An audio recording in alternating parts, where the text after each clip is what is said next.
My girlfriend hooked up with the male friends she told me not to worry about. Now she's begging me not to break up with her. Posted by u/ThrowRA-BrokenTrust. My girlfriend will call her Katie and I met in college and have been together for 4 years. I'm the first person she's ever had a relationship with because her parents were strict in high school. Our parents are religious and don't believe in intercourse before marriage, and while I don't really care, she's very close with her parents, so we've been waiting. Now that she's graduated, I was planning on proposing within the next few months. I had a ring picked out and everything. I was head over heels for this girl. That all changed last night, or last weekend really. Katie has had a male best friend since high school that her parents never liked because he claimed to be gay. Let's call him Liam. She was excited to be going to the same college as him because it meant they could hang out as much as they wanted. I've never been a big fan of the male best friend thing, but he's gay, so whatever. Except 2 years ago he came out as bisexual. I never really liked the vibes from him when he was around her, so I asked Katie to stop hanging out with him alone. She accused me of not being supportive of him and trying to control her, just like her parents. I told her it was her choice if she wanted to keep seeing him alone, but I wouldn't be sticking around for it. It was the biggest problem we'd ever had in our relationship, but we worked through it. The compromise was that Liam and his boyfriend could hang out with me and my girlfriend together, as couples but never alone. I never wanted to cut her off from her friends. With this stipulation, however, the 4 of us only got together twice before Liam ended up transferring to a different college over the summer. My girlfriend stayed in contact with them over Discord, stayed friends with both of them when they broke up, and formed a gaming server with them and some of their other friends. Most of these friends were men, but she assured me nothing funny was going on. Most of them even had girlfriends, she said. Last weekend was Liam's birthday party, and he invited her. Katie wanted to talk to me about it first, to make sure I was okay with it. She said she wanted to go since she hadn't seen him in 2 years, and it was only a 2-hour drive away. A bunch of her friends from the Discord server that she had never met in person before were going to be there, women included, and Liam's girlfriend would be there too. Since I had a weekend trip planned, leaving Friday, returning Sunday, I unfortunately wouldn't be able to go with her, but I told Katie I trusted her and had no problems with her going to see her friends. The problem started Saturday night. She texted me in the morning when she was leaving for the party, she texted me when she got there, and she texted me a couple times throughout to check in. Katie told me that she had planned on driving back around 9 or 10, but it was around that time that the text messages stopped. I assumed she was just having a good time and didn't want to seem controlling, so I didn't bother her. I did stay up to watch her location and make sure she got home though, and she did, around 2 a.m. It was unusual, but I trusted her and didn't want to make any assumptions. I would call her in the morning and she would explain that she just got carried away having fun with her friends, I thought. I called her Sunday morning, and she didn't answer. She texted back a few minutes later saying that she had been sleeping, had a hangover, and wasn't feeling well. That was very strange because Katie doesn't drink. I told her to drink lots of water, and that I hoped she felt better, and got on my flight home. When I arrived at my apartment, I found her curled up in my bed in the dark. She has a key to my apartment but hardly ever needs it because usually I'm with her to do the unlocking. I asked her why she hadn't stayed at her apartment to rest up, but she didn't say anything. Since then, the entire week she has been saying she's not feeling well and has not left my room. She's taken off work and I've been going home on my lunch breaks to make sure she was eating. I was worried about her, but in the back of my mind I was also suspicious about what had happened at the party over the weekend. Late last night, Katie woke me up from the couch sobbing. It was the first time she had left my room since I'd gotten home, other than to use the bathroom. I consoled her until she had calmed down enough to be coherent and asked her what was wrong. She told me she had done something horrible. She told me Saturday night she had somehow gotten really drunk on accident, and Liam offered to drive her home. 3 of her friends from the gaming server on Discord got in a second car to follow them, to take Liam back home after they got to Katie's apartment. They helped her up the stairs and into her apartment. Then she said she had sex with them, all of them. All 4 men. Katie said she doesn't remember most of it, that she was really out of it. She said she's been sick ever since, trying to figure out how to tell me because she loves me so much and didn't want to hurt me.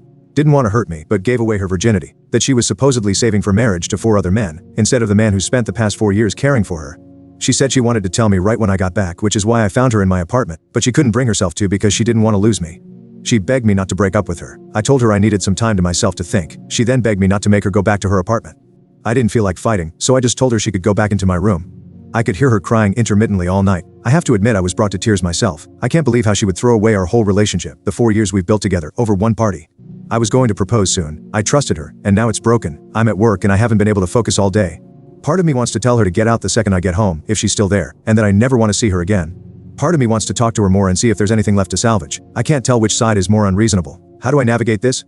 Update. After reading all the comments that opened my eyes to what really happened, thank you so much to everyone who helped with this. I left work a little before lunch and immediately went home to check on my girlfriend. She was as I had left her, curled up in bed and crying. The first thing I did was just go hold her, after asking for consent. I cried with her. After a while I gently brought up what happened that night. Did she actually want any of that to happen? A lot was said, but long story short, as many of you suggested, she did not. To clear some things up, these friends that she was with at the party were not just random people she met online. They were personal friends of Liam, who she had been best friends with for 8 years. These friends, while she herself never met them in person, were people she had talked to and gamed with over the past year or so. I would hear her talking with them over the headset, and I never noticed anything strange. She's pretty shy and introverted, so I was happy for her to have friends to play with while she gamed. They weren't all men either. From what she said, there were 4 or 5 women in the server as well. Of the people at the party, 3 of the men and 2 of the women attended. Also, there were Liam's girlfriend, a couple of other friends, and a few of their partners. All in all, there were only around 15 guests, and everyone knew each other for the most part. It was never meant to be a huge thing, just a get-together of Liam's closest friends at his house. Alcohol wasn't even supposed to be a big part of it. At the beginning of the party, a lot of them just gamed together since they hadn't been able to do it in person for a while. There was no big girl/guy separation, as a lot of people at the party were LGBT. Some people got in little groups to chat together, just general mingling, etc. About midway through the party, one of the guests poured everyone some mystery shots. Katie rejected it at first. Liam, however, urged her to, for his birthday. When everyone else heard she'd never taken a shot before, they all egged her on too.